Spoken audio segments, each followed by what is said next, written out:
You know what? Yeah. Ako pa rin ang mahal ni Rachel. Oh.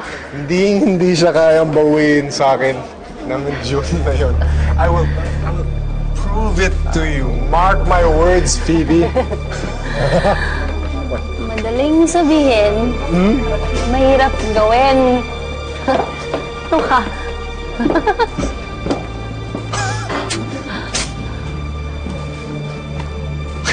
What? Alam mo, para pasahin ka, okay? Babawiin ko si Rachel. Babawiin ko yung anak namin. At si June, wala nang matitira sa kanya. Great idea! Huh? Ayaw ko sa'yo. Come on, easy. Oh. Well, since mukha ka naman nakakaawa, fine. I'll help you. Kung kailangan mo ito. Phoebe, please.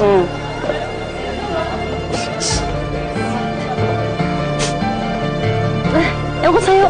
Good night. Good night, Sandy. Phoebe, good night.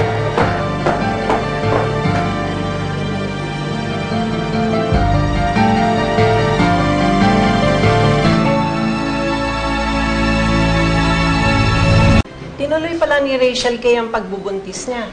Talaga palang maasa pa rin siya sa'yo. Yeah. Anong plano mo? Magpapakasal kayo? Hindi ka na ba babalik na Amerika? Kakalimutan mo na lang ba yung negosyo natin doon na pinapaayos ko sa'yo? Hindi pa. Ayusin ko lang naman tong sandali. So pagkatapos, babalik ako dyan. Hindi. Bukas na bukas, lilipad ka papuntang Amerika, ha? Yung negosyo nga natin eh, hindi mo magawang matino, tapos magpapamilya ka pa?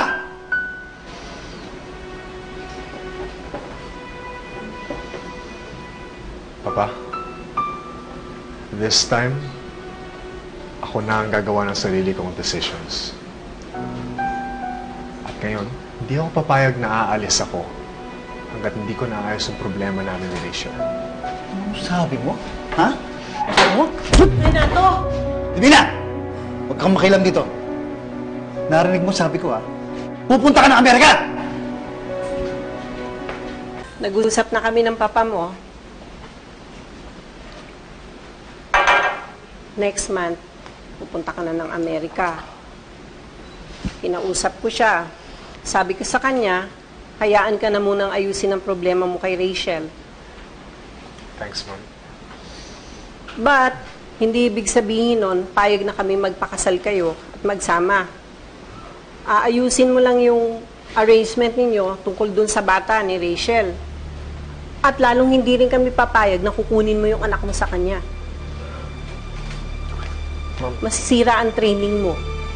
Ma'am. Walang mag-aalaga sa kanya. Tama na yung makilala ka na lang ng anak mo. Ma'am, hindi pwede.